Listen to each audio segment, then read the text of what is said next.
Assalomu alaykum kuzatuvchilar. Bugun 10-mart 2026-yil sanasi bo'yicha mana shu yerda hozir Zangiota tumanidamiz. Mana shu yerda ko'rsatmoqchi bo'lgan joyimiz biz xuddi shunaqa qilib dehqonchilikni boshlaganmiz. Birinchi bo'lib mana shunaqa ochiq maydonda ekilgan.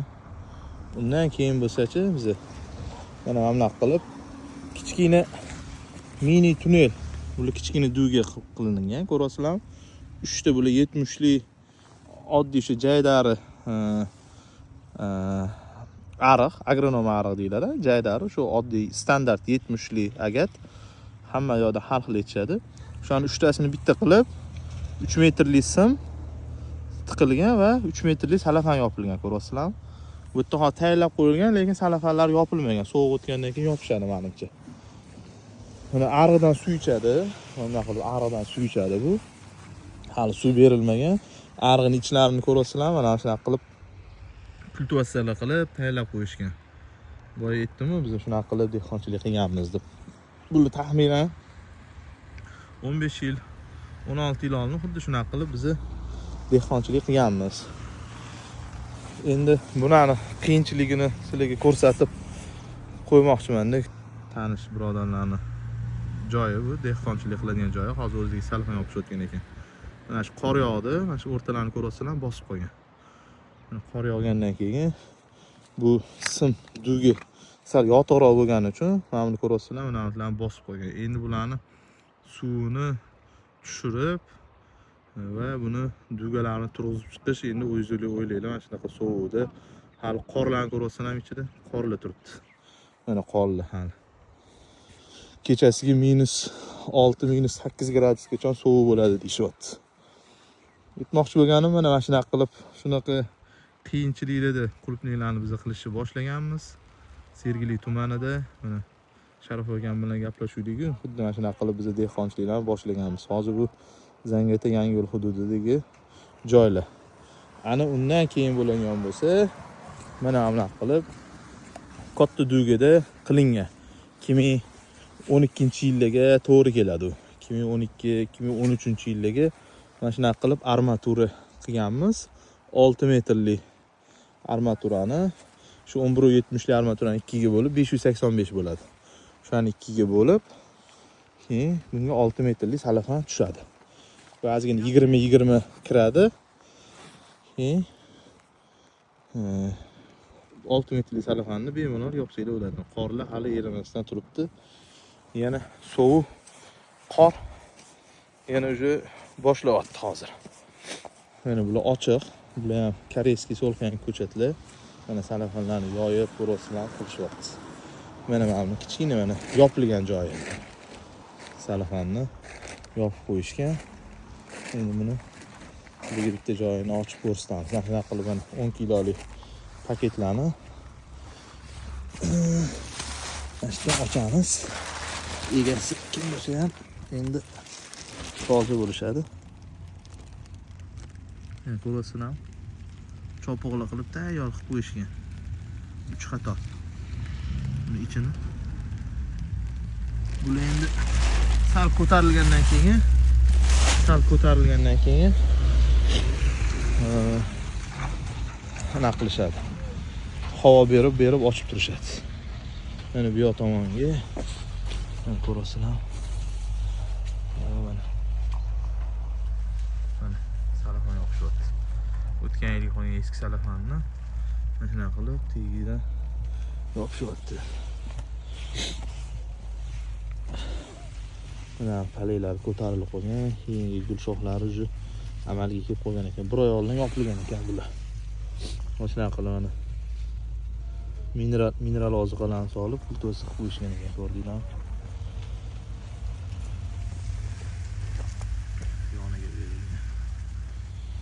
Baylari hali shunday olinmasdan shunday turibdi.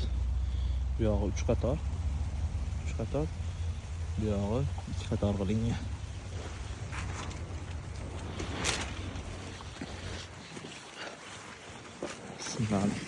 Simlarni tiqib qilyapti. Hozir yana bitta narsani ko'rsatmoqchiman. Mana shular yog'ochlarni ko'rasizlarmi? Nimaga qilyapti bu yog'ochlar? Yog'ochlar nimaga qilinyapti deb o'ylaysizlar? Mana yog'ochlar mana men uchun qilinyapti. Yog'och qoqilgan, mana yog'och qoqilgan. Ip tortilyapti, ko'rasizlar? Ip tortib qo'yilyapti. Bular mana shu yangi mana bahorgi gul shoxlari mana bular. Mana shu ipga osilib yerga tegib qolmaydi. Sababi yerdan ariq ichidan suv oqadi-yu bu. Ariq ichidan suv oqqandan keyin mana shu hosillar yerga tegib chirib qolmasligi uchun mana shunaqa qiyinchilikda mana shularni ipli qilib tortib chiqishyapti. Baylari mana o'sib qo'ygan, gullari kelgan. Mana bular eskilari, mana eski gul shoxlari, bular kuz oyidagilari. Mana bular shu baylarini olib, shu tozalashgan, ko'rasizlar. Mana shu yerdan suv oqadi, bundan oqadi. Burchakdan nariga tomondan suv oqadi. Mana bu o'rta baland joyi yuradigan yo'lak bo'lib qoladi. Bular dugalarni olib tashlashgandan keyin hozir ichiga termiz qilishyapti endi, ko'rasizlar. Xuddi mana shunaqa qilib balagan. Ya'niki biz endi ruschasiga balaganni ko'pchilik tushunadi. Bu duga, katta duga deb ataladi. Qultunay va esim taniganimda men Qultunay qilamiz. Bilaman, siz taniganingizdan beri. Necha 15 yil bo'ldimi, 20 yil bo'ldimi? 35 yil bo'ldi. Ha. 30 yil, 35 yil bo'ldi. Namizda loyilada, yog'ingarchiliklarda buni yetishtirish o'zi emas. Termiz qilayotganda yo'q qo'ying, termiz. Termiz qilinyaptimi? Termiz qilinayotganini oldim, ko'rdim mana.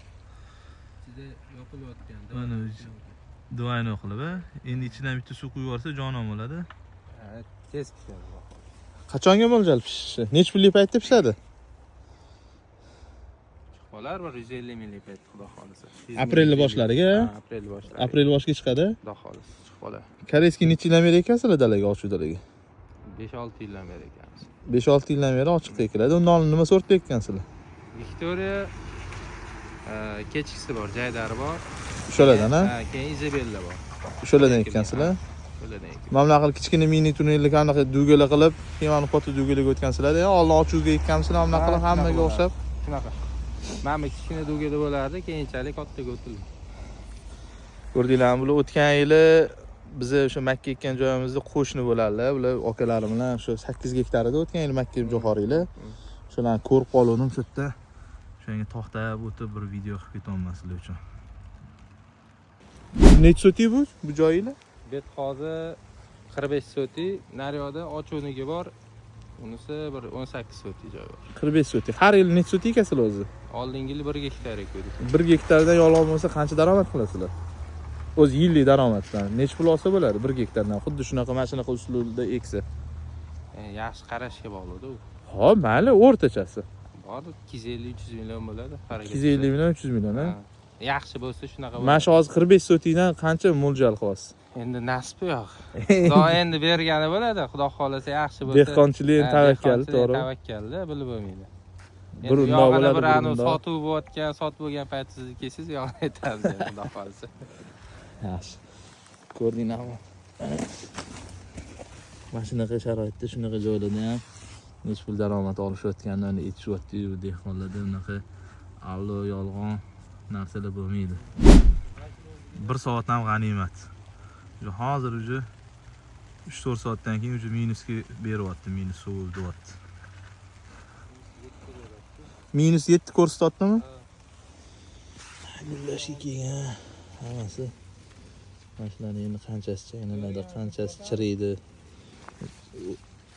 Alloh biladi endi bularni. Hammasi dehqonchilik shunaqa. Mana ariq ichiga ko'rasizlarmi, mana shu mineral oziqalarni shunday sepishgan bo'ldi.